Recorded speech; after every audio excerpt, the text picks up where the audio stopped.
Hey, Dee, what do you not want to see in your garden in March? Snow. Bing, bing, bing, bing, bing. That is correct. And that is what I saw this morning. Just a sugar coating, though, and it's all melted now in the afternoon. And we should say snow isn't going to bother your garden this time of year. It melts really fast. It is going to melt. Even my pansies and violas are fine. I tell people snows on them at least once every spring. So all good. Get us started. Welcome to the Garden Angelist, where we talk about flowers, veggies, and all the best dirt. I'm Dee Nash from Guthrie, Oklahoma, where I garden on 7.5 acres out in the country.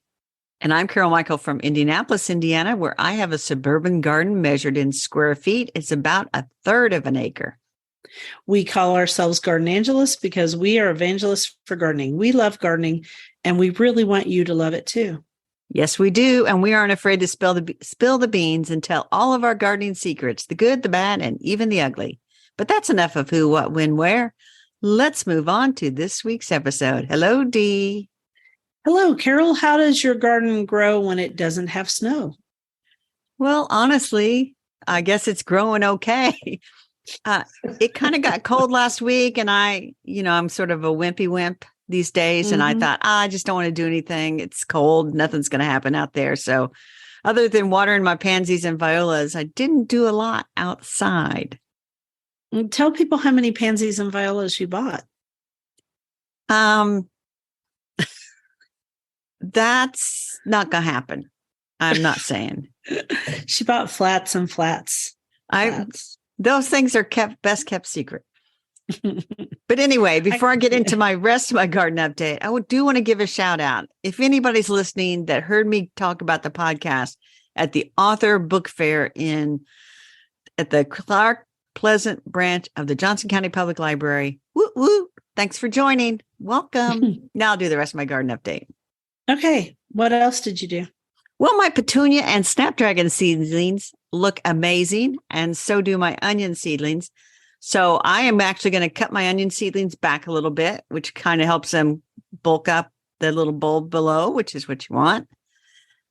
And then I'm going to pot up my petunias and snapdragons. I sowed those sort of just sowed them in a container. So now I'm going to prick them out with my dibby, my little dibby thing here. Little dibby. My little dibby that we got from Spoken Garden. Pot those up, and then we'll see. But the big exciting news, Dee. I'm waiting because I can see it on our notes. Well, I put together my Lego wildflower bouquet and put it on Instagram. I think this is the one that people really, really like. It's the prettiest so far. It really is pretty. It's that wildflower one. I kind of want it, but since I still haven't put it together in my bonsai tree, maybe not right now. Maybe for my birthday, I'll ask for it. Well, the bonsai tree, I will say, is the hardest thing to put together. The wildflower bouquet, I would put in the high easy category. And I showed it to my sister, and she thought, oh, I should get that. And then her granddaughter and her can put it together.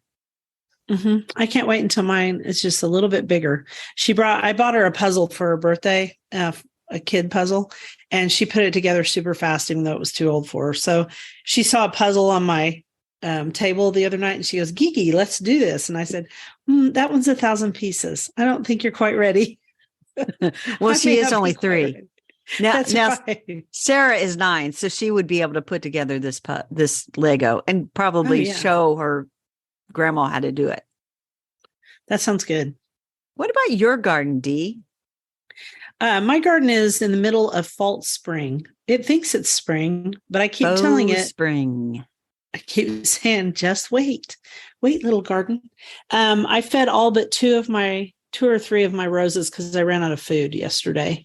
And Heather from Here She Grows, which is a blog, and she's also on Instagram, and she's really been concentrating on her Instagram lately. She asked me how many roses I have left, and I think I counted 25 in my head, but it's only like 6 varieties.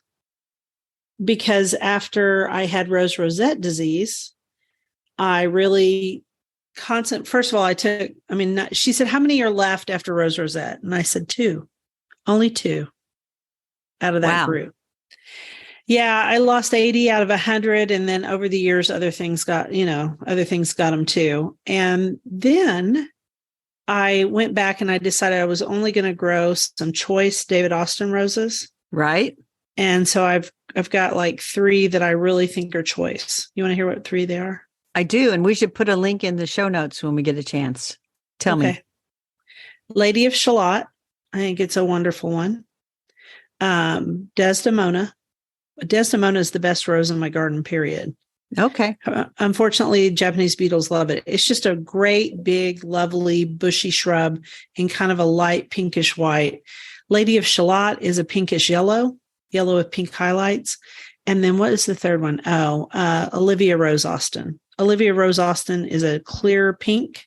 And those are the 3 best David Austins I have. And they all got food from Mills Rose Magic. That's what I put on them. I see a story coming about Lady of Shalott, Desdemona, and what was the last one? Olivia Rose Austin. That was David Austin's daughter. Olivia Rose. Did they all get together for a tea party? Okay, you can write that on your blog. You're more that style than I am. But then let's see. So I got everybody fed, got it all put up, and then I garden coached a client, which was really fun. That's my favorite thing to do. I kept a few more things like the hydrangeas. Some hydrangeas, as you know, bloom on new wood, like Annabelle. Yes. So I've been cutting back Annabelle. And what else did I do? Oh, I planted the rest of my tomato seeds. Woo! I'm not ready yet. So I got that done, and I used those, the Sea Monkey Jiffy deals that I call. Nobody commented to see how sea monkeys relate to gardening on last week's newsletter. I wish they had, but they probably chuckled. I hope they chuckled. And then I also wrote 2 posts. I wrote one that's published about hellebores and one that's getting ready to be published about zinnias. And they're new zinnias I'm growing this year. That's what I did. I was a little busy. You were a little busy. You were very busy. Anyway, I'll have to find out if those 3 roses would grow well in Indiana. I can't see why they wouldn't, but we'll see. I don't know. I don't know. I should reach out to our friend Teresa Byington, and she would know. She would know exactly what roses to grow in Indiana. That's because she and Chris Van Cleve do Rose Chat, which is very interesting. And if you're a rose geek, I suggest you go to that podcast after you listen to this one. Yeah. So let's put a link to that as well. Okay. All right. I'm going to do a quote and get us going into our flower topic. March brings breezes loud and shrill, stirs the dancing daffodil. Sarah Coleridge, 1802 to 1852. So what is our flower, Dee? She was only 50 years old. Wow. I will tell you, researching a lot of the lost ladies of garden writing, they did not live until their old age, which is a sign of the times, or I don't know. Or gardeners die early. They do not die. Or writers. No, none of the above. None of the above. Sign of the times. Move on. I don't even, she might be just a poet. Okay. So we decided to talk this week. I almost said month because it is March's birth flower, and that's the daffodil. And the daffodil is so important to spring gardens. It is not a great pollinator plant, but it doesn't matter. This is one of those that it just doesn't matter. Grow it for yourself, people. Just grow it for yourself. This is sunshine for the person who plugged all those daffodils and all those little bulbs in all those holes back in the fall. And it is your gift for doing all that work. Yes, it is. Now, we can make daffodils really simple or really complicated.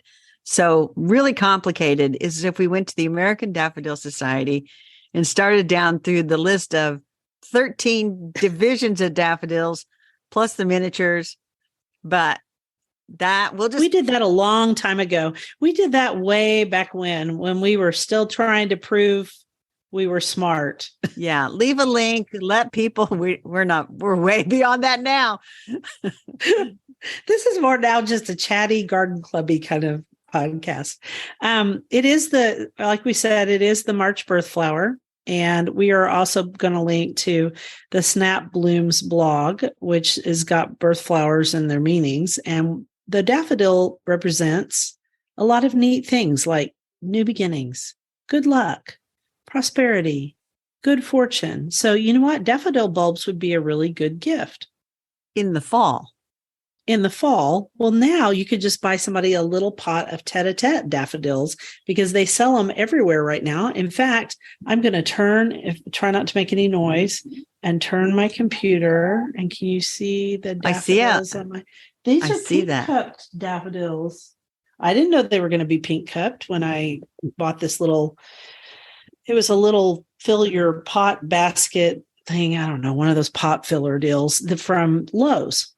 And very lovely. It has little tiny grape hyacinths and regular hyacinths. I think there's also a couple of tulips in there, but I'll be surprised if they bloom. Anyway, I just think they're gorgeous. They are. And we're also going to send people to Brent and Becky's bulbs because we know Brent and Becky. They're some of the loveliest people you will ever meet in the plant industry is Brent and Becky and their family. Yes, their whole entire family is wonderful. And you and I have both spent many bus rides with Brent and Becky on the road, and Becky too, but I've sat with Brent more. And he is just a wealth of information about daffodils.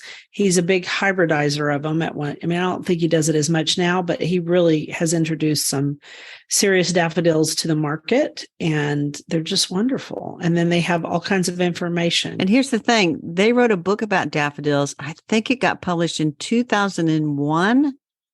And I have it. And I do not have it, but despite the fact that I have cataloged on my book and just astonished at how many books actually live in this house with me, I feel like I want it too. It did win an award from GardenCom back in 2001 or 2002.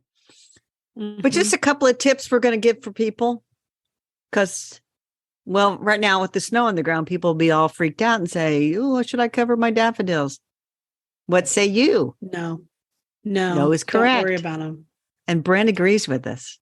He does? Okay, good. That's good to know. They say if it gets into the teens and you've got your daffodils up, first of all, if they're up and they're budded out, I would pick them. But I would too. You could because they're going to get. You could cover them if it's. But when you're down in the teens, a covering's not going to raise the temperature that much. I think it just makes you feel better, like you tried to do something. It does. And if it doesn't, and it always goes back to that thing of how long does it stay in the teens?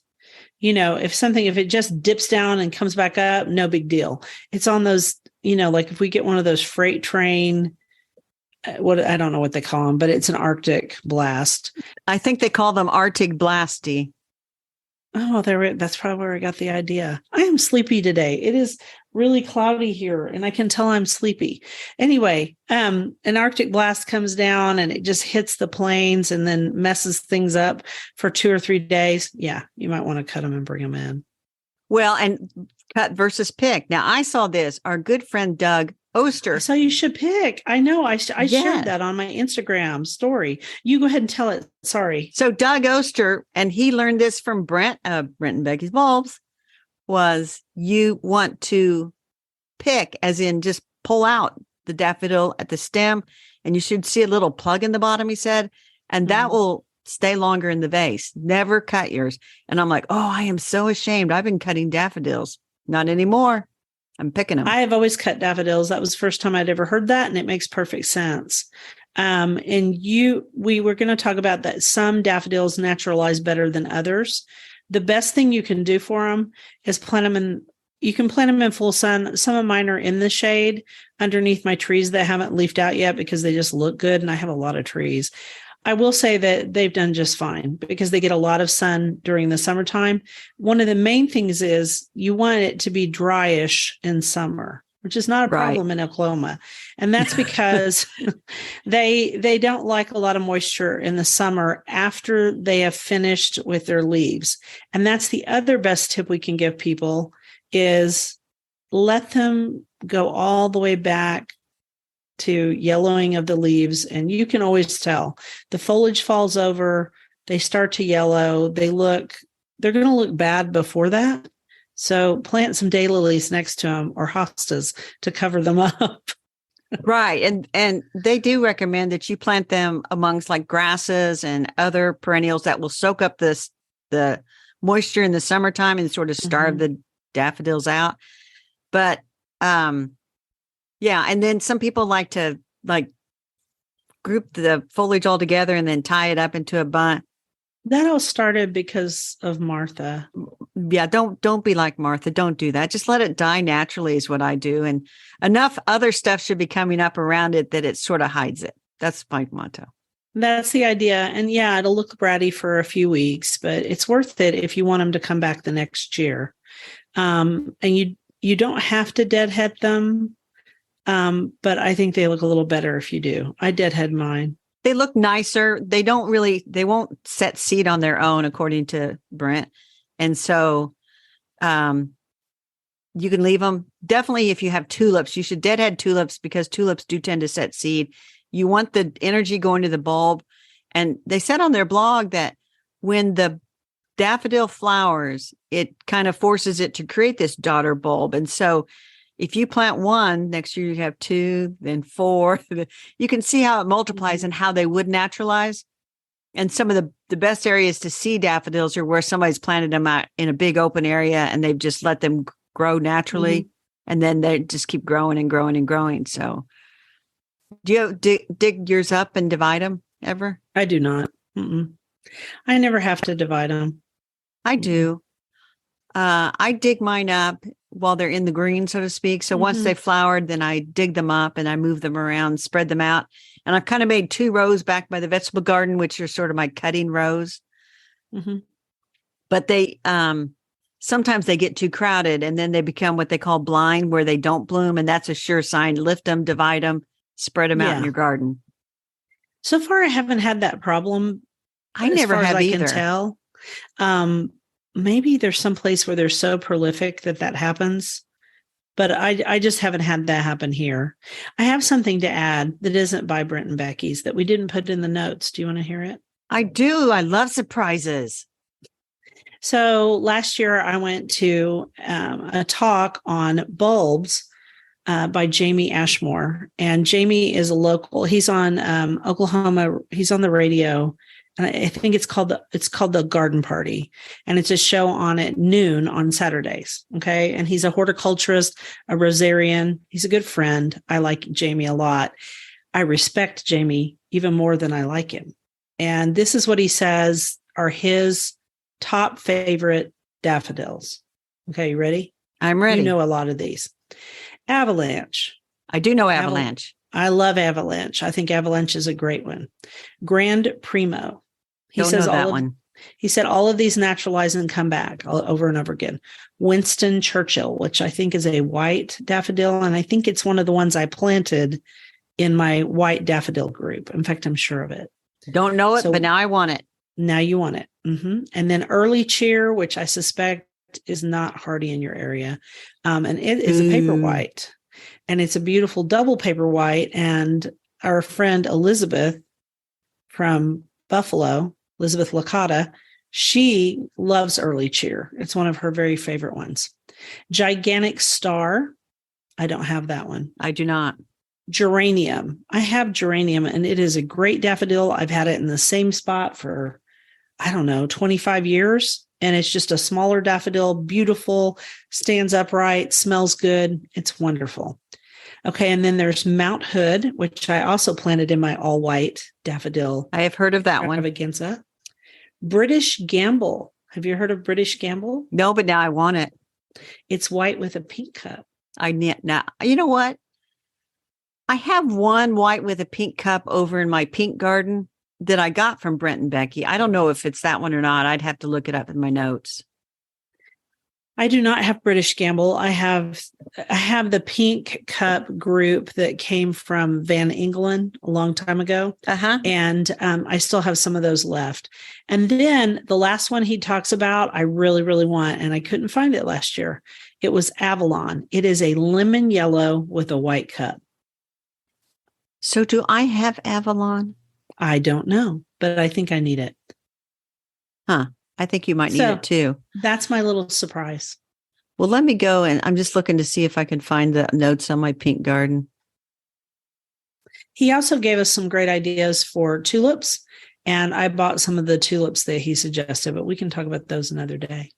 Yeah, let's talk about those. Maybe we'll talk about those next week. We shall see. Maybe. Well, I can't find my list of bulbs that I ordered, but I know I got some pinkish ones over for the pink garden. And we should point out once again, and we've pointed this out before, daffodils with pink cups, it is a salmony pink, and it gets more salmon as the bloom ages. So when you look online and you see those white daffodils with bright blue pink cups, they aren't that color. I'm just saying. There's a lot of things online that aren't the color that you think they are. Daylilies are a good example of that, although it's gotten a lot better. Okay, anything else about daff? Yeah, I want to give a shout out to one. Well, I just have a bunch of, I'll call them yellow daffodils that probably came in a big bag sometime decades ago, all over the place. But I also have some, and I don't know what they are. I call them fried egg because they have the white with the orangey cup. So I just called them fried eggs. And then I have those. Rip Van Winkle is I love Rip Van Winkle. It's cute. It's for lack of a better way to put it, it has way too many petals, and so it doesn't really look like a daffodil. It looks like a little lollipop, a little yellow spiky lollipop on a stick. Like it needs its hair combed. Yeah.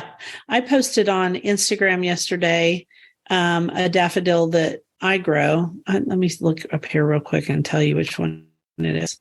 Not that one, because I actually identified it. It's a campanile, the Narcissus times Odorous. It is a little tiny jonquil type daffodil that has 5 petals that really flare out in a little bitty cup. It looks great in the garden. I don't know if you can grow campaniles or not. And we should say that daffodils and narcissus are sort of synonymous with. I would say they are synonymous. Oh, yes. You're going to say with jonquils. And then jonquils is something different, and jonquils are much smaller. And most of the time you think of those as only hardy in the South. But I have some hardy jonquils here in my garden that up by my front walk that bloom every year. Mm-hmm. They bloom later. I have some too. I mean, the campanelles are a good example of what looks like a jonquil. Yeah, jonquils. And I might move mine because they're where I want to plant violas and pansies every spring. Mm-hmm. And so they're kind of in the way. And I thought, you know what, you guys are going to have to move because this is where violas and pansies are going.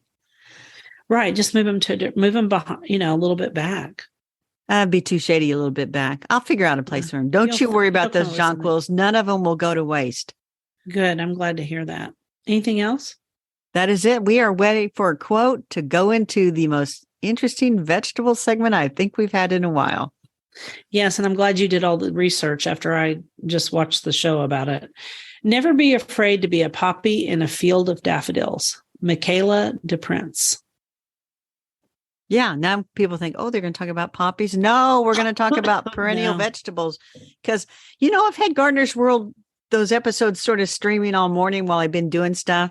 And I keep missing where they talk about these perennial vegetables. So I listened to a lot of other topics and saw some beautiful dahlias, but did not catch this segment. This was in the winter one, not this week, but wasn't it 2 weeks ago? I don't know. They had 3 winter specials, and I think they added a 4th because they were so popular. So I think it was number 2. So the thing we're going to talk about today is Apios americana, Hopniss, which is a vine, and it's also a tuber. And it was grown by Native Americans. And we chose that one. And I thought it was interesting that we learned about it on an English show. Exactly. And so the first thing is I Googled it, and originally you had written the genus name differently. And so I wasn't coming up with anything. I'm thinking, okay, this is a weird vegetable. Well, then I started looking for Hopniss, and I found the actual genus name, Apios, Apios. And then I found all kinds of information. But, I tried to look it up in vegetable gardening books. You will not find it in the vegetable gardening books that I have. I don't have it in any of mine either. And you know what? I copied that name directly from the show. Well, the show must have had it wrong. Well, maybe I spelled it wrong. All right. So how did you finally find it? I have a big, thick book of Indiana wildflowers, and it's listed there. And then I found the Hopniss, Hopniss. And I finally found it in Backyard Foraging by Ellen Zakos. I thought, well, if it's not in a vegetable gardening book and it is a wildflower, if it's edible, I count on Ellen Zakos having it in her book. And I was not disappointed. Yeah, Ellen's an expert on that. And I mean, she really, I never noticed that in her book. That's interesting. She starts off with saying, great plant, everybody needs to grow it. And so we'll say, great plant. You might consider growing it if you're interested in a vining plant that grows 3 to 10 feet vines and likes a really, really wet conditions, as in beside a stream or beside a pond in full sun. Well, that's not going to happen here because we're too dry in full sun. And then, yeah. Well, I mean, the hotter climates, it says full sun with afternoon shade. I can see where it would need some shade here.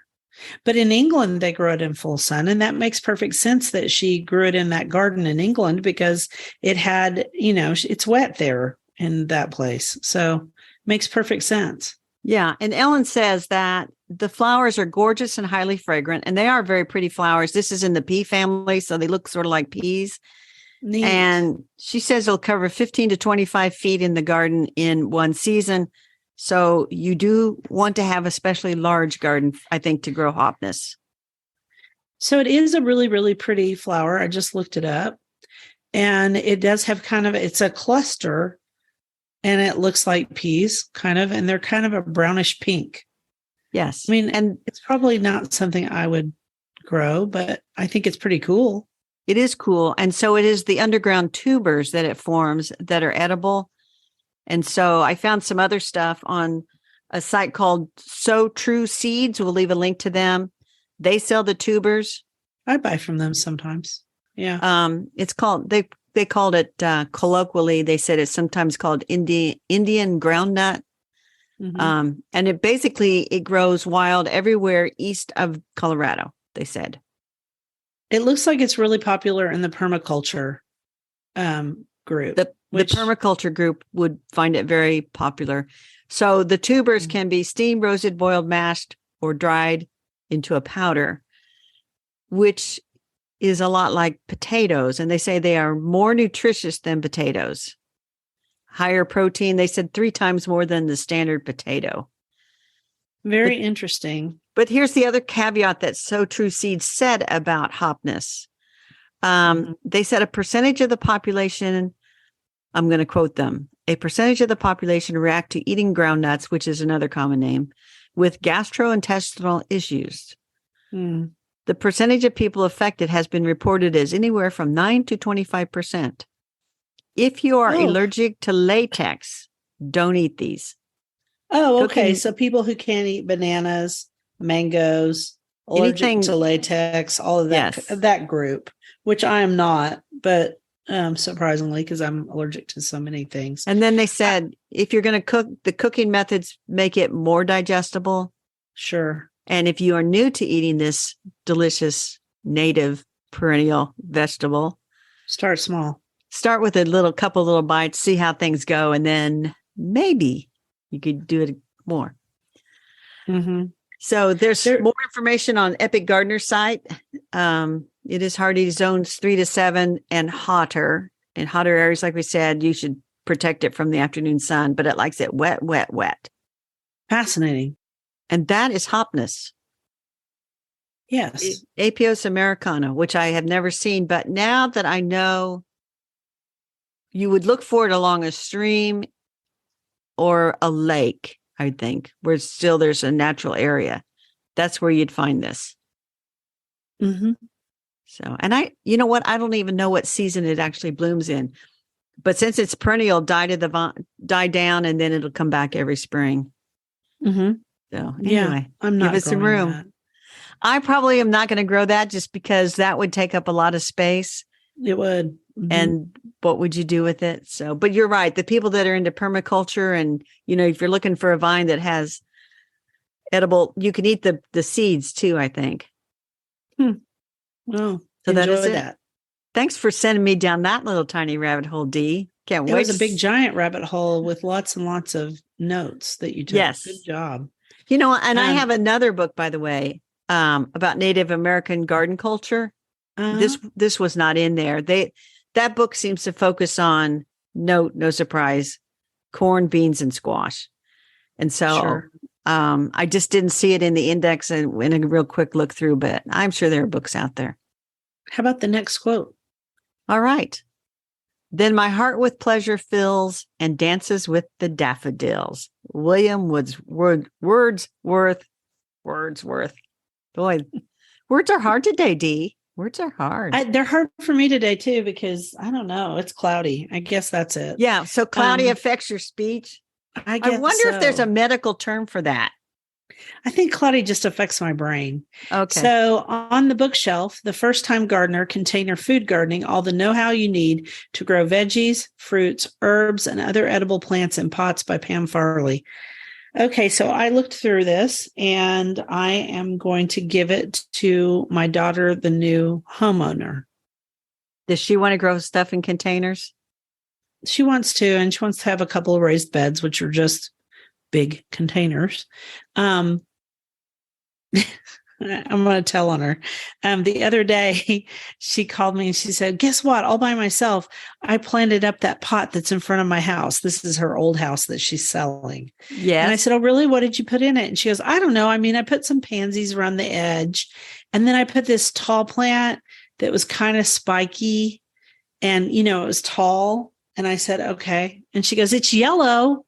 And I said, okay. And then she goes, it kind of has flowers and they face outward. And I was thinking, what in the heck is she talking about? Is she talking about snapdragons? I don't, for the life of me, I kept thinking. And then she showed me a picture of it. I was like, that's a daffodil, Megan. That's so my point about that is I'm not just razzing on Megan. This is the book for someone who has never, ever grown anything in a container. Yes, I was thinking the same thing. And I was thinking because every once in a while I look at Facebook and these gardening groups and we take for granted, Dee, how much we know about gardening.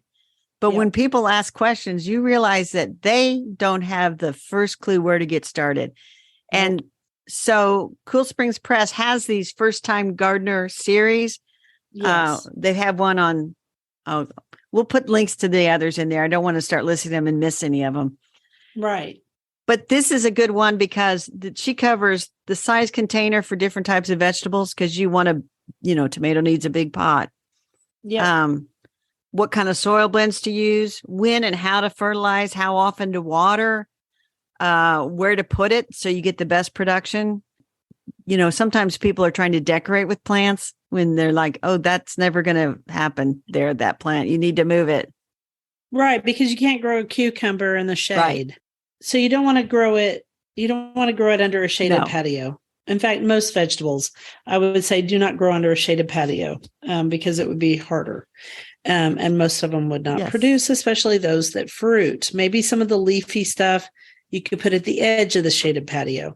So to me, these things seem simple, but you know what? They are not simple because I get asked some questions that are, especially from new gardeners, that are what I would consider simple. But if you've never gardened, it wouldn't be simple to you. And I forget I've been doing this for longer than that, since I was a teenager. Yeah, don't even ask. Don't start. Don't even go there. Don't even go there.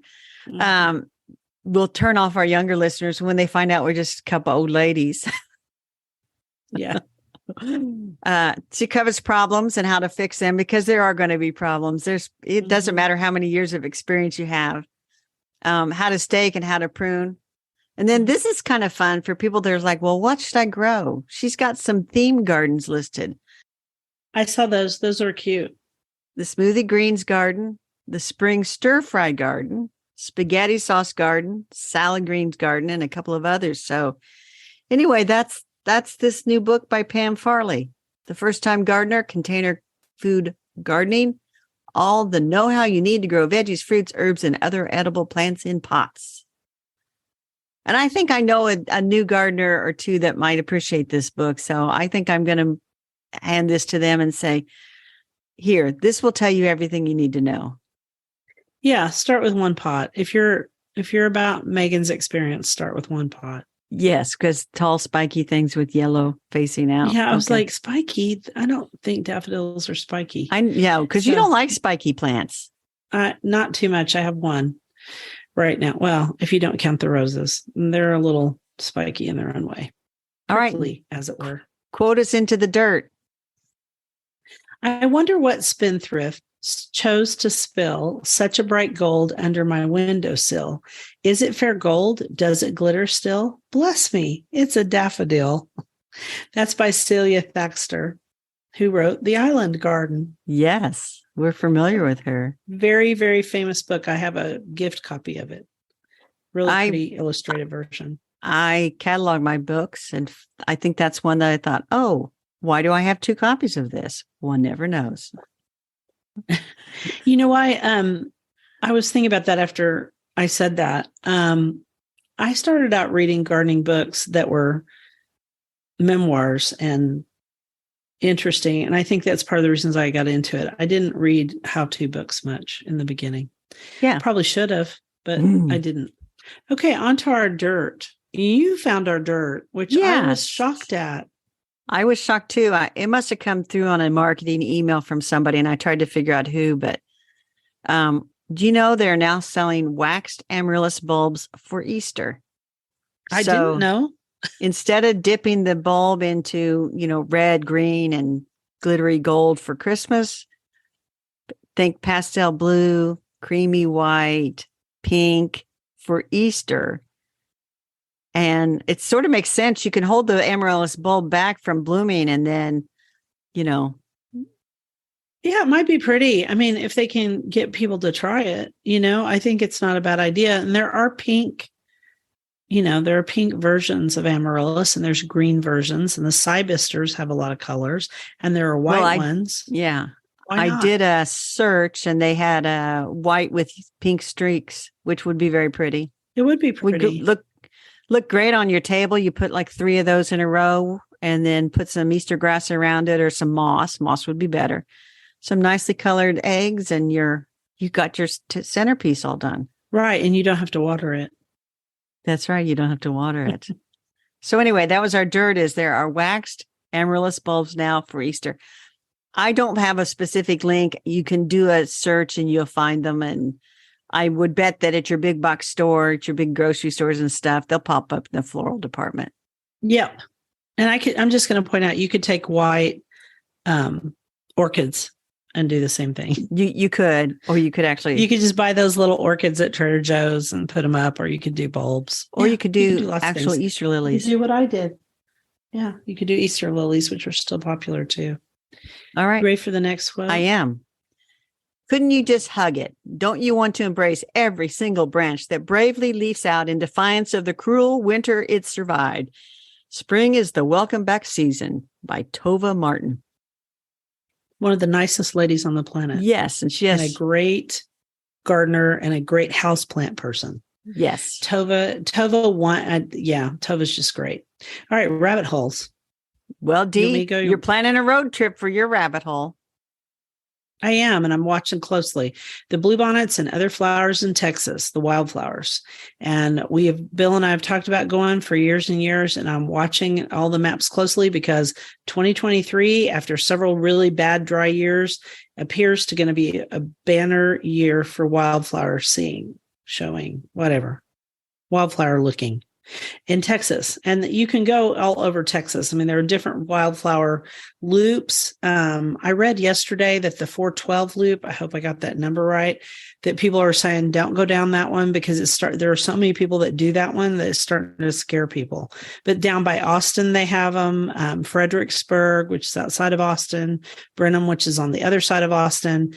Houston has them. The Dallas area has them. So you have lots of choices, and there are some maps. The Lady Bird Johnson Wildflower Center has a whole website, and one tab is devoted to watching. That sounds good. And you'll take so many great pictures. I will. And I will not go and walk in people's fields and sit in the middle of them because people really hate it when you do that, because then you spoil them for everyone else. Let me just point out, though, that the reason they think this season is going to be so good is they had a wet fall. Yes, that would make a difference. Almost all of the wildflowers start growing in the fall and then set seed in late spring. So if you have a good fall season, then you have really good spring wildflowers. That's true in Oklahoma, too. So my Probably rabbit hole, first of all, I went down a rabbit hole of Hopniss looking for that perennial vegetable.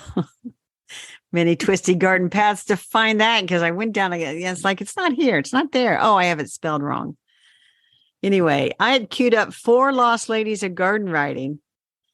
And so I did the research on 2, and they're in Wikipedia. So they're not really lost. They're fascinating, very interesting characters, but they're not really lost. So I got to think about whether I would include them. And then another one, somebody put a big old bio on Find a Grave. So it's like, well, that's too easy. And the 4th one's British. And I haven't gone down the lost ladies of British garden writing because I lack the resources to fully investigate them, because Ancestry.com, if you go outside the United States, it's a couple $100. I'm not paying that. And the newspapers.com, that's American newspapers. I'm not going into the British papers. So I was thinking I'll just have to go back to some that I posted about like 12 years ago, bring them forward. But then I remembered, Viola Brainerd Bard. I'm going to do her next. It's Baird. Baird. Baird. Baird. Mm-hmm. Anyway, she's named Viola because her father was fascinated by violets. And so guess what she wrote? I bet she wrote something on pansies and violas. I'm not telling you until next week. That is it. That is my rabbit hole. Old ladies again. That's your down tease. Into the old ladies of, or I shouldn't say old, lost ladies of garden writing. Lost. I see a book someday. I think Maybe you should write a book about this. Maybe we'll see how many I come up with. So garden commissions, we do not have a quote for, which is just fine. I am going to keep my seedlings going, so I noticed, and I'm going to put this in my zinnia post. I noticed that the zinnia angustifolias, or the zinnia, the synonym is, I can't pronounce that word, hygiena or something like that. Don't use it. The creeping zinnias. Yes. The creeping zinnias. They do not like to be started inside, period. Thank you very much. Good to know, because I haven't started mine. I think what I will try to do, cold sow them or winter sow them, or put them just directly in the garden? I'm going to sow them outside closer to the end of April in their flats, and then just see how it goes. Yeah, just see. Okay. And then, where am I? Okay. So I'm planning out, I'm going to plant out another row or 2 of lettuce, and I'm going to thin out the Shirley poppies. Yes, those Shirley poppies are up. Yay. And I read a really interesting thing about that Matt Mattis wrote about how they really germinate at a higher temperature, and all that stuff about putting them out on the snow is ridiculous and all that kind of stuff, because he said, I'm following the science, and he may be, but what I've decided is that in Oklahoma, throwing them down on snow works so well because it's not a ton of snow like he would have. Right.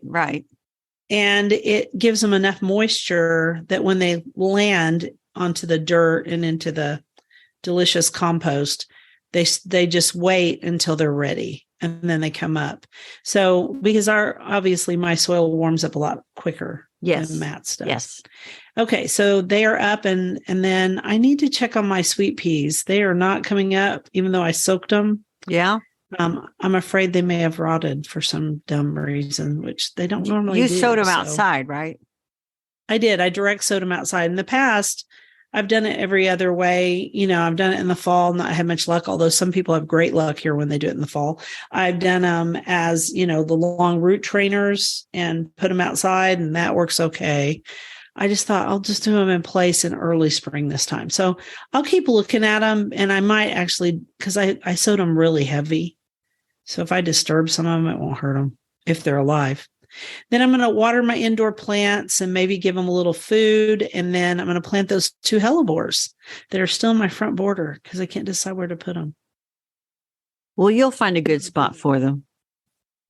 Well, I mean, yeah, I've got to. I have no choice. But see, that's where there's sprinklers. And so they're getting watered. So I'm not in a big, huge hurry.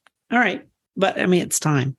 How Well, about you? well, here in Indiana, it's still cold outside. So I have pansies and violas that I planted, like I said, and they'll survive all this. Not a problem.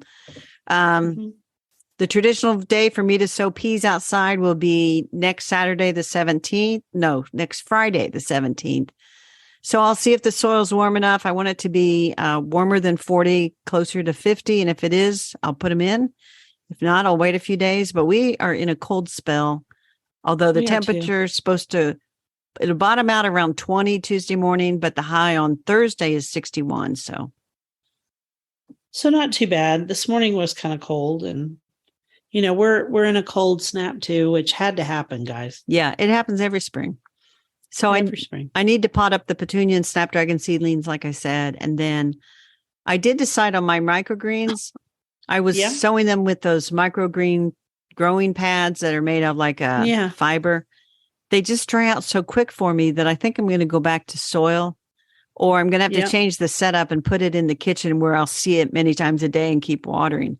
Or But who wants to water something many times a day? no, or or I don't know if you can keep water in the bottom of the tray that I haven't been doing, but I've lost a couple because it's like, how'd you dry out so fast? So I'm going to still mess around with those. I'll see if I can figure something out. But like I said, the microgreens have to come out from the seed starting station because I need it for seed starting. Gotcha. So That's how my pansies and violas were. They needed to be in the ground for two reasons. One, it's going to get too warm and they won't do, right? They won't perform well. And then number two, I need the room. I'm running out of room. Oh, the problems that we have, Dee, the problems that we have. That pretty much wraps up this week. We want to thank you for listening to The Garden Angelist. I hope you've hit that subscribe button so you don't miss a single episode. We publish every week on Wednesdays at 12 a.m. Eastern Time. And if you listen to Apple Podcasts, we'd love a 5-star review. That helps us get noticed by others. Could you also share our podcast with your friends? Word of mouth is still the best way to get the word out there. And be sure and check out our show notes for links for more information about today's topics, plus links to our own websites. And please subscribe to our Substack newsletter, The Garden Angelist, at substack.com. Also linked to in our show notes. It kind of elaborates on things. We can put in more links. It's so much better. And if you want to help support us, use those affiliate links. If you buy something after clicking through on them, we earn a small commission and it costs you nothing. Or if you want to spend your own good money, you can leave us a monthly subscription through Buzzsprout or a one-time donation through PayPal. It was lovely to chat with all of you over the garden gate. Bye until next week. Bye, everybody.